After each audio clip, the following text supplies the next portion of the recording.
Open our lips, O God, and our mouths will proclaim your praise. Amen.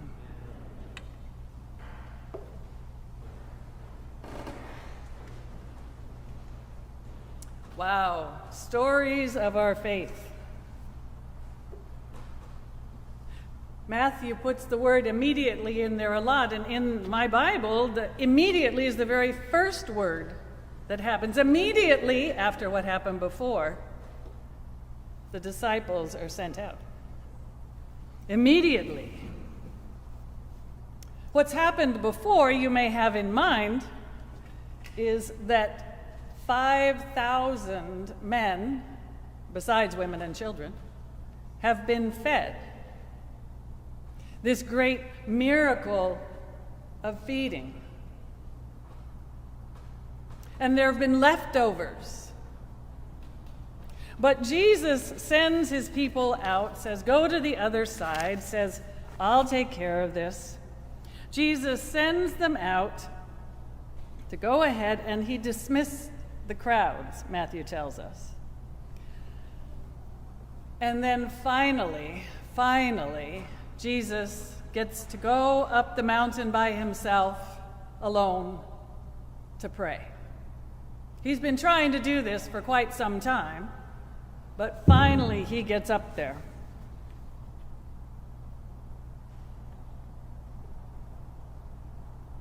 And then, when it's time for him to reconnect, by that time the disciples are traveling across the lake in the boat against the wind. And you heard the story. Waves, wind battering them, the struggle that to them is familiar. These are people who know the water, know the lake. Matthew doesn't say they were scared then. But when the disciples see Jesus walking towards them on the water, they're terrified.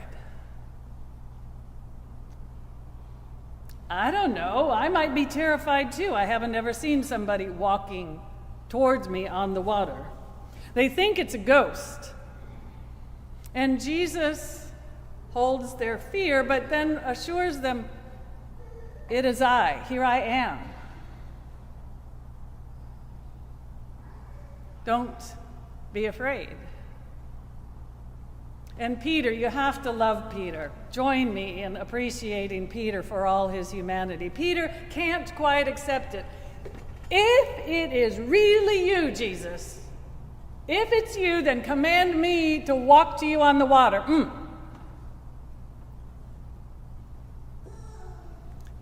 And Jesus simply says, come. And then more mind-blowing part happens. You would think with all the things that had happened coming fresh off the feeding of the 5,000 men besides women and children, you would think that they'd have figured out that this is just going to be a mind-blowing season. Peter gets out of the boat when invited by Jesus, come, and walks on the water toward Jesus. I have no explanation for how that worked, the logistics, the physics of it. I've never seen that happen. But that's how Matthew tells our story. Peter joins Jesus in his miraculous stroll on the water. Until he notices the strong winds. Until he remembers who he is and realizes that this is insane. When Peter gets distracted, he begins to sink. Lord, save me! He cries out, and Jesus does.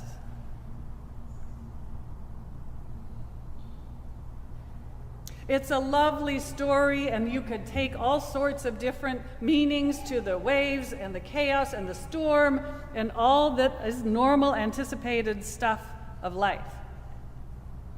We have powerful stories today. Our previous story from Genesis is another story of faith. We have Joseph with his coat, with those sleeves, those long sleeves, and some people say many colors. Joseph, who gave a bad report of his brothers to his dad and had these dreams. Joseph was not appreciated by his brothers. And apparently his father hadn't really clued into that, because he can't think of any reason not to send Joseph off to his brothers before he even gets there. God be with whoever needs that.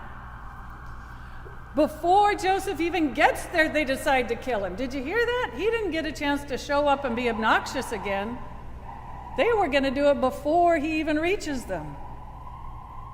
And then there's Reuben and there's Judah, and different plans unfold, and we end up with Joseph, the hated younger brother, hated by the brothers, sent off with the Ishmaelites, the Midianite traders. It's an awkward place to stop the story. So awkward that the lectionary even gives us in the psalm a little bit of hope that what's coming is going to be okay. But we're not there yet in our story in Genesis. Sometimes in life we have the experience of seeing Jesus and doing miraculous things by the grace of God. Peter walking on the water to Jesus. And sometimes our story stops for the moment in those awkward places, down in the pit, sold to the foreign traders, separated from community. You probably have experiences of both. The grace of God calling you forward, and those times that feel isolated, separated, miserable, suffering. So what is Matthew doing? It's an interesting season in our lives. I just earlier today recently had a conversation about political hopes and fears and the heartbreak and the devastation. I've watched you receive the news of our beloved vestry member's death. Renwick died this week.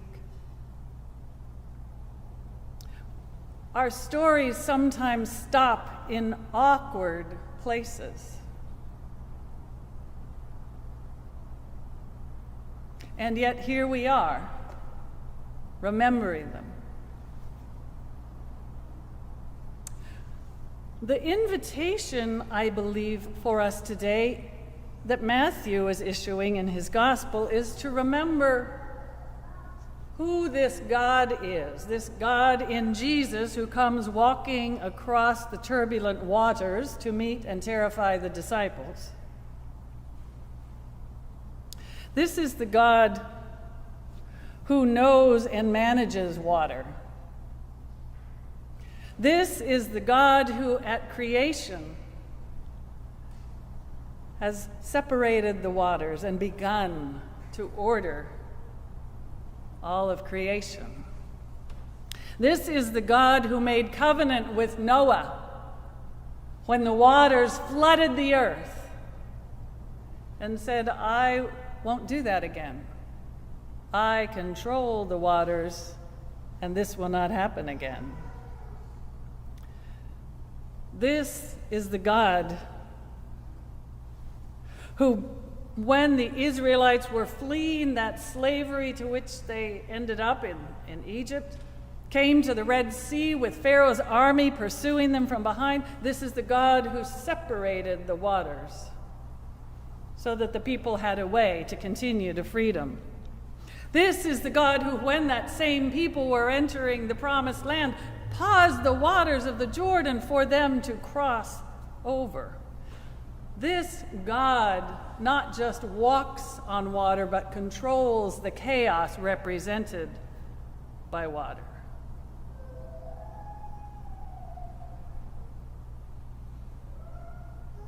So if you are in a place of chaos, know that God is with you. Know that the God who is not intimidated by chaos, not overcome by the tumult, abides. Know that the God who brings order out of that chaos sees you and cares about you and calls you to remember the love and the power of God. And not just to do that, but to have that word of promise so near to you that you're able to share it with others. So yes, you can come and be honest about your fears about political life, fears for your family's well-being and safety, fears about health, fears about any number of things. You can come fully in grief at Renwick or anyone else's death or loss, and know that God companions you.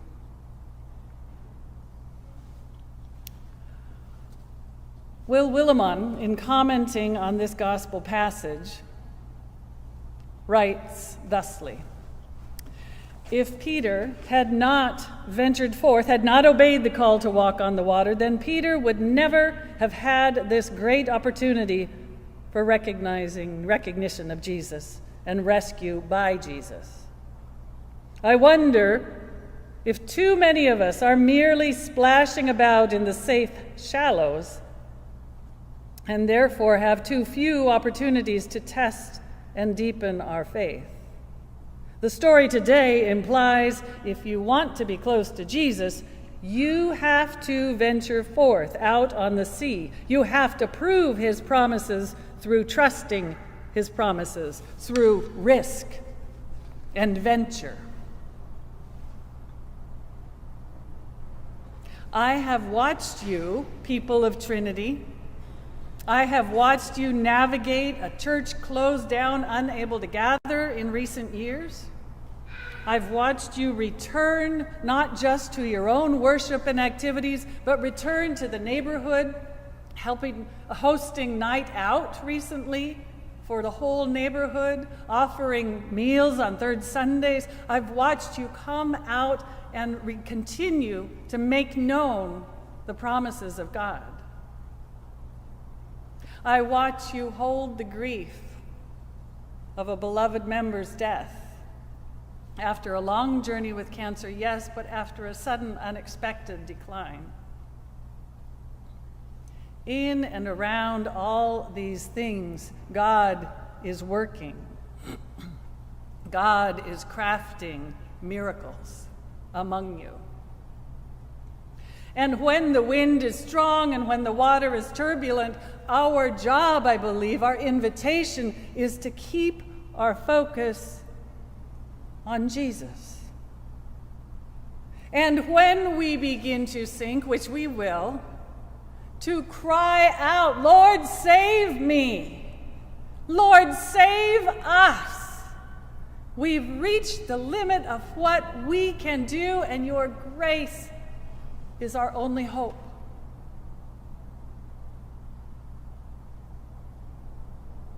The grace of God is our only hope. And the faithfulness and the grace of God is trustworthy. So come, bring your unfinished stories, bring your heartbreak, bring your fears, bring your hopes, and discover anew the abiding faithfulness of God. Amen.